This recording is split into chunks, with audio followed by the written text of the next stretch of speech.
All right, today's first alert weather day focused on heavy rain and flooding. That threat has diminished, and you can see on first alert radar lapsing over the last 30 minutes, just scattered areas of lighter rain making their way from west to east across Connecticut. So that being said, our view from Hartford, 73, certainly better visibility than earlier when rain was coming down, a south wind at 5 and overlooking the green in New Haven. Still wet there, of course, with a south wind at 5 and 75 degrees. We're in the 75 degree range really statewide here in the 11 o'clock hour, 69 from Salisbury, and it is muggy, and that mugginess is going to be sticking around for a while.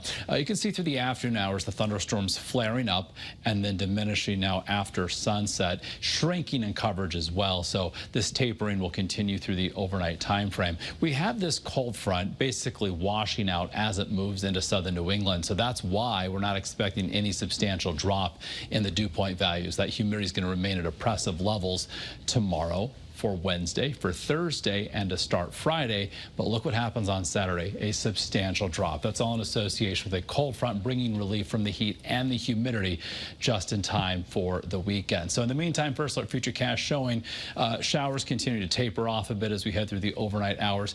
Tomorrow morning, a lingering isolated shower possible coastal southeast Connecticut, otherwise some patchy fog, especially where we had some of the heavier rainfall today.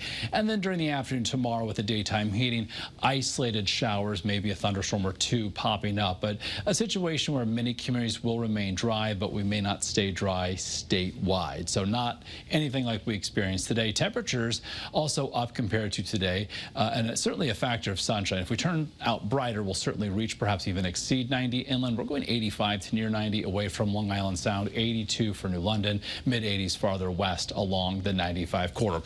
We already have heat advisories for Hartford, Tolland, and Windham County in effect through tomorrow, Wednesday into Thursday. We could see these expanded to include more of Connecticut, but regardless, it's going to be hot, it's going to be humid statewide, and it's going to get worse day by day. Looking at the heat risk for tomorrow, Tuesday, a lot of orange across Connecticut, correlating to that moderate heat risk threat for us. But as we head into Wednesday, notice how the shade of red begins to overspread the state, and even more so into Thursday. So each day getting a little bit worse. So building heat, building humidity, creating that dangerous combination where heat index values eventually could go as high as, if not over 100 degrees. So first alert futurecast even for our Wednesday showing some fog to start, turning brighter thereafter with again a chance for some isolated showers and storm. Now Wednesday, the highest likelihood likely staying just off to our west. So Wednesday we could squeak out perhaps a drier day entirely, but it's going to be hot and humid yet again, and that's the case as well for Thursday. So on our first alert 7-day, basically a chance each afternoon with the daytime heating for an isolated shower or storm to pop up tomorrow, Wednesday, Thursday, and then a better chance on Friday, a higher likelihood for more widespread coverage with the arrival of a cold front. Before it gets here, temperatures over the next several days could reach or exceed 90. Remember, we need to have 3 days consecutively 90 or higher for a heat wave.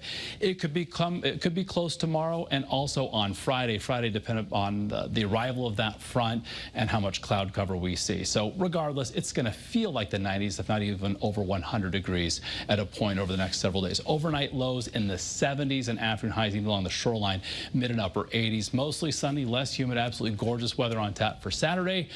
For Sunday, perhaps some late day storms into Monday of next week. That's a bit of a moving target. We'll keep you updated on how that evolves, of course, in the days ahead.